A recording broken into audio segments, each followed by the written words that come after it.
नमस्कार दर्शक बंधु आपणकु आमर दैनिक कुंभ राशि राशिफल कार्यक्रम को स्वागत। आज आमे जानिबा राशि चक्र एकादशतम राशि कुंभ राशि राशिफल विषय रे। आमर एही दैनिक राशिफल कार्यक्रम चंद्रंकर गोचर गणना को नहीं आधारित होइछि एवं चंद्रंकर एही गोचर आमर दैनंदिन जीवन रे बहुत प्रभाव पकाई थाए। तेबे आसंतु जानिबा आज चंद्रंकर गोचर आपणक राशि रे किभଳି प्रभाव पकाइब। देखंतु आमर एही राशिफल कार्यक्रम आपणकर जन्म राशि बा चंद्र राशि उपरे आधारित होइछि। जदि आपणकर कुंभ लग्न होइथाए ताहले भी आपण एही भिडियोटी को शेष पर्यंत देखंतु। किंतु भिडियोटी आरंभ करिबा पूर्वरु जदि आपणकर भी कुंभ राशि होइथाए एवं आपण भी ईश्वर को आंतरिक भक्ति एवं विश्वास करंती तेबे भिडियोटी को लाइक करंतु। कमेंट बॉक्स रे जय जगन्नाथ जय मां लक्ष्मी अवश्य लिखि दियंतु। एबे आसंतु जानिबा आजिर तिथि एवं नक्षत्र विषय रे। आज 2024 मसीहा डिसेम्बर मास 1 तारिख रविवार। आजिर सूर्योदय समय सकाळ 6:08 एवं सूर्यास्त संध्या 5:02। आज मार्गशीर मास कृष्ण पक्ष अमावास्या तिथि सकाळ 11:51 पर्यंत रहिछि। एहा परे प्रतिपद तिथि आरंभ हेब।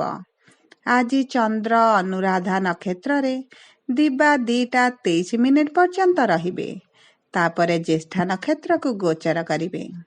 आजिर चंद्र सुधी वृष मिथुन सिंह कन्या बिछा धनु मकर एवं कुंभ राशि। आजिर घात चंद्र नाही। मेष राशि घात बार। आज दिबा 3:40 रु 5:02 पर्यंत राहु काल रहिछि। एही समय रे आपण कोनोसी शुभ कार्य न करिबा भल रहिब। आजिर ब्रह्म मुहूर्त सकाळ 4:33 रु 5:21 पर्यंत रहिछि।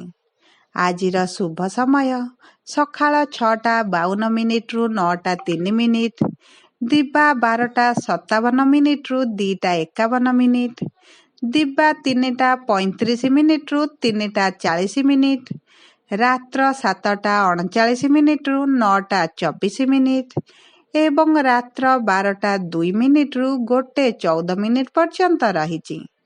एही समय रे आपण जेकोनसी शुभ कार्य आरंभ करि परिबे। आज खाद्य रे बीरी और राशि खाइबा निषेध। एबे आसंतु जानिबा चंद्रंकर गोचर आपणक जीवन रे किभଳି प्रभाव पकाउछि। आपणकर दिन चाप एवं अनावश्यक दौड़िबा सहित आरंभ हेब। जदि प्रेम संपर्क रे कौनसी विपद अछि आज आपण रिस्क नियंतु नाही नचेत आपण असुविधारे पड़िबार संभावनाटी बढ़ी जाउछि। आज आपण निज काम उपरे मन को एकाग्रता करंतु आपणक पय भल रहिबो। व्यवसाय रे अज्ञात व्यक्तिଙ୍କ उपरे अधिक विश्वास करंतु नाही आपणक पय क्षतिकारक होई पारे। चाकिरी रे आपणकर स्थानांतर को नहीं आपण टिके दुखित रही पारंती। राजनीति रे जेउ मानक उपरे आपण अधिक विश्वास करंती से माने आपणक सहित विश्वासघातकता आज करि पारंती। आर्थिक दिगटी आज आपणक पय प्रश्नवाची सृष्टि करि पारे। जेउठारे टंका पाइबार आशा अछि आज आपण सेठारु निराश हेबे। टंका एवं संपत्ति प्रसंग रे विवाद बढ़ी जाई पारे एवं एक बड़ झमेलार रूप मध्य नहीं पारे। सेतिपई आपण परिवार रे शांति बनाए रखिबा को चेष्टा करंतु। आज आपणक व्यवसाय रे कठिन परिश्रम सत्वे आशा करा जाउथिबा आय न पाई पारंती। आपण आज टिके दुखित मध्य रही पारंती।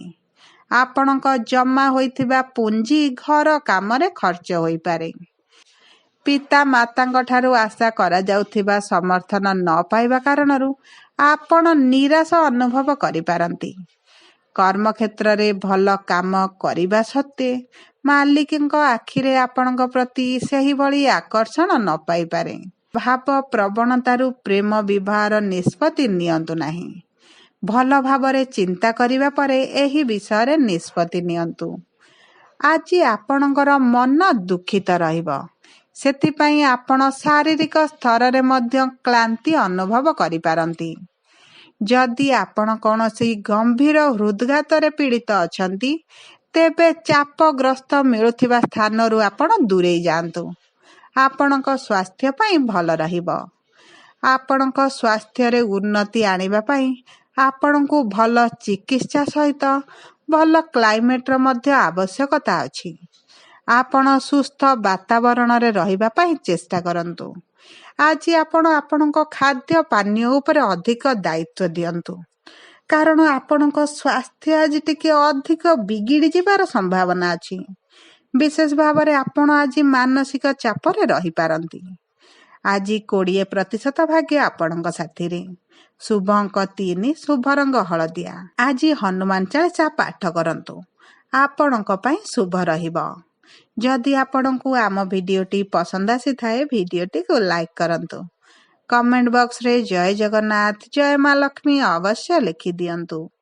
ଯଦି ପ୍ରଥମ ଥର ଆମ ଚ୍ୟାନେଲକୁ ଆସିଛନ୍ତି, ଚ୍ୟାନେଲଟିକୁ ସବସ୍କ୍ରାଇବ୍ କରନ୍ତୁ। ପାଖରେ ଥିବା ବେଲ୍ ଆଇକନକୁ ପ୍ରେସ୍ କରନ୍ତୁ। ଧନ୍ୟବାଦ।